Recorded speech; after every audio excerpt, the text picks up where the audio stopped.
Hey, welcome back. A little bit of a different video today. I'm actually gonna tag you guys along as we go down to New York City. I'm going with a student, so I'm gonna grab some content and I'll add a voiceover as well. But be sure to smash that like button if you haven't already, and let's go to New York.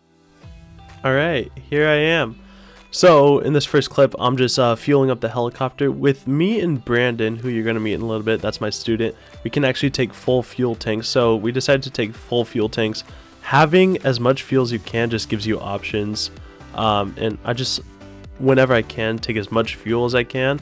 And that just lets you get places. So that green cord, what you're seeing plugged into the helicopter, that's actually the block heater, which keeps the engine warm during the winter months. It's really important to keep the engine warm or else it has trouble starting. Right here I'm just messing with the fuel tank that we actually have at our headquarter locations. We actually have a fuel tank, which is really convenient, so we don't have to go anywhere else. I write down the numbers and we log that.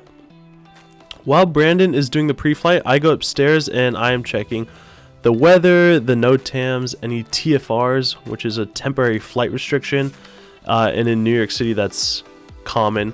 So we check out on those, make sure that everything's all good.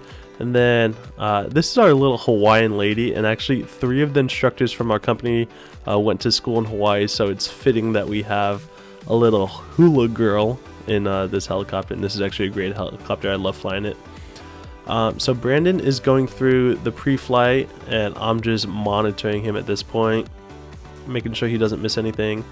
We start the helicopter up, making sure that there's no anomalies, making sure that everything starts up correctly, and this startup was perfect.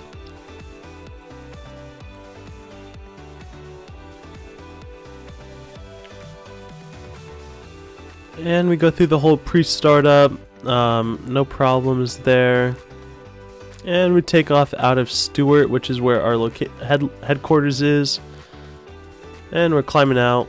We actually took off during the day, but we knew it was going to turn night pretty quick, so this ended up being a night flight, and that's what we needed. So we flew over West Point Academy, and actually West Point does not have a restricted airspace, so you can fly directly over the academy. We try to not fly directly over it, but you can, and that is just on our heading down to the south. So over here to the left, I've got our 4-flight map. In the first section we fly over is the Tappan Zee Bridge, and actually it's really interesting. Flying down the Hudson, you don't have to talk to any air traffic control at all.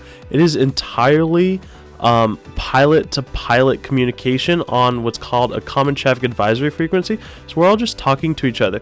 We report our position. So here we are at the Alpine Tower. And we just say our direction of travel, so either north or south, our position, so we're at the Tappan Zee Bridge, and our altitude, and we just talk to each other. There's no air traffic control here. So here we were flying over the George Washington Bridge, and I've been stuck on this bridge for hours in traffic, so it's just cool to fly over it in a helicopter. I'm just going to let you guys take this in. This is New York City. I get paid to do this, to fly in New York City and watch the sunset. I didn't color adjust this at all. This is directly what's coming from the camera. Look at the colors of the sky.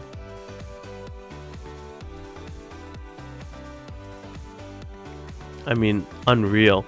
So we continue down.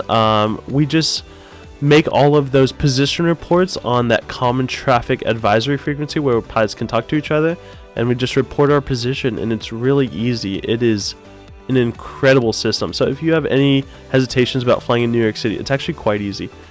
There is the One World Trade Center. After 9/11, they built the One World Trade Center, and it is stunning.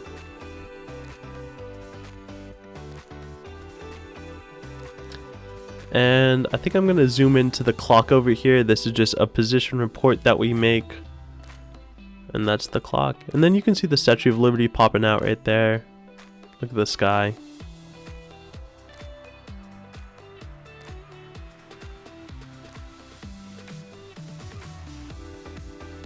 Alright, here is the Statue of Liberty, and to be able to fly over it at this altitude unrestricted is absolutely unreal. And my camera is not doing it justice. Those lights are actually super bright, and they light up the Liberty Lady very well, and they actually are kind of blinding. Okay, here's the Varanzano Bridge. We call it the VZ. I hope I pronounced that right. But passing over that, we have to stay at specific altitudes as we're going through what's called the Hudson River exclusion. And I think this is the Jersey Shore. I think I'm pretty sure we're in New Jersey at this point in the video, and we're on the shoreline of it. So I think this is the Jersey Shore. Okay, so our first place of landing that we wanted to go was called an airport called Old Bridge, and we're on our downwind leg into Old Bridge. We got to Old Bridge and they did not have fuel. You know, I checked the NOTAMs and I made sure that there wasn't any problems, but I didn't see anything about the fuel being out of service. So I was like kind of concerned. So I called actually one of my co-workers while we were in flight, and I was like, hey, where should I go? And he said, go check out Linden, New Jersey. So after we couldn't get fuel at Old Bridge, we checked it out Linden, and we're cruising over there at about 650 feet. And that's kind of low if we had an engine failure, but actually to stay under the shelf of the Class Bravo, the Class Bravo right there, you can see where my airplane is, starts at 1,500 feet. So we're well under that, and I just wanted to stay low just so that we wouldn't have any conflicts. But we're on our way into Linden, and my coworker said this is the place to go. No landing fees. Anytime you land in New York City, there's pretty much a landing fee. But Linden, to my knowledge right now, does not have any landing fees, so we diverted there for fuel. And we are in densely packed New York City. Look at the sky, and actually it was a perfect night to fly, absolutely clear, except it was extremely windy and quite turbulent. But it was a perfect night to fly in terms of visibility.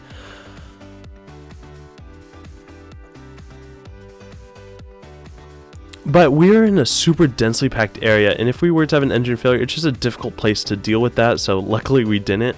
But flying into Linden, it was very difficult to see. The only way we could identify it was that beacon right there. You can see it goes green, and then white, and then green, and then white, and you can actually see that from tens of miles away, and that's the only way we identify the airport. In this super densely urban metropolitan area, the only way we identify the airport was through that beacon, and you can see the airport right there, but it is just a metropolitan New York City area.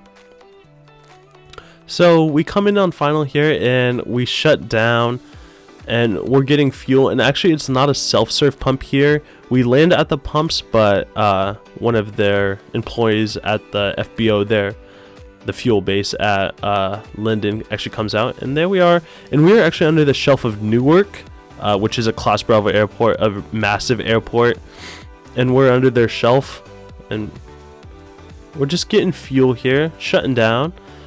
And look at this 407 coming to land, just the most butter landing ever.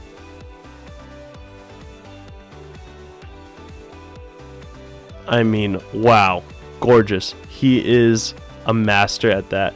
And then we're in a little R22, but hey, we're doing the thing. We're flying a helicopter in New York City.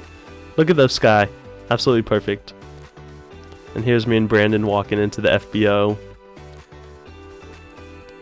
So we go and check out the FBO. This is the day after Christmas when we filmed this. And Linden has a pretty nice FBO. We had the Steelers game, Steelers versus Chiefs on the day after Christmas. Thanks, brother. And this is Sam. Sam hooked it up. He really got us taken care of, got our fuel squared away, had a smile on his face. We love Sam. He's really the man. Here's us walking back out to the helicopter. And then immediately after departing Linden, I got on with Newark Tower. Newark is a Bravo, and I got in with their tower controller, and he was, I mean, I give the biggest props to this guy. He was one of the nicest controllers I've ever had in my entire aviation career. He got us cleared through the Bravo. You know, we hear those magic words, cleared into the Bravo. He let us come straight through on our way back home. Oh man, the Newark controller that worked that night was heavenly. He was such a good guy, so kind. And having a nice air traffic controller is heavenly. So we're crossing through the Bravo here, and I think in the next clip we're gonna see Newark off our wing here, and he clears up to 1,000 feet. So we're just maintaining 1,000 feet. That's what altitude he needed us at. And there's Newark. I mean, we are right there. We are crossing directly in the airspace. He didn't have any problems with us, and flying into a Bravo doesn't have to be scary. I know it is a Bravo. It's Newark, New Jersey, one of the most insane airports ever, airspaces ever. But you know, you just talk to them, you tell them what you want, and they're going to accommodate you as best they can. They're here to help you. Air traffic control is here to help you. So he cleared us through, and we were on our way back. No problems. I mean, really an uneventful flight. They are such skillful controllers there in New York City. Once again, really densely populated areas. We maintained our squawk code, so that personal identifier, and we actually so we started with Newark, and then we got on with Teterboro Tower, and then we got on with New York Approach, and everyone helped us there. So as we're flying back to Stewart, you see how black that is? You see how you can't see anything? Well, that's what me and Brandon see. We can't see anything, and it's terrifying. You know, you trust your altitude, or you trust your altimeter, and you trust how high it says you are, but it is scary when there's no lights beneath you and you don't, it's just a black mass. And eventually we made it back to our headquarters, and we made it back home, safely landed. We kept that squawk code all the way home, that identifier, and a successful night into New York City. If you like this video, please smash that like button. I'd love to get this video out to more people. Here we are, squawking 1200. Subscribe if you haven't already, and I'll see you guys on the next one.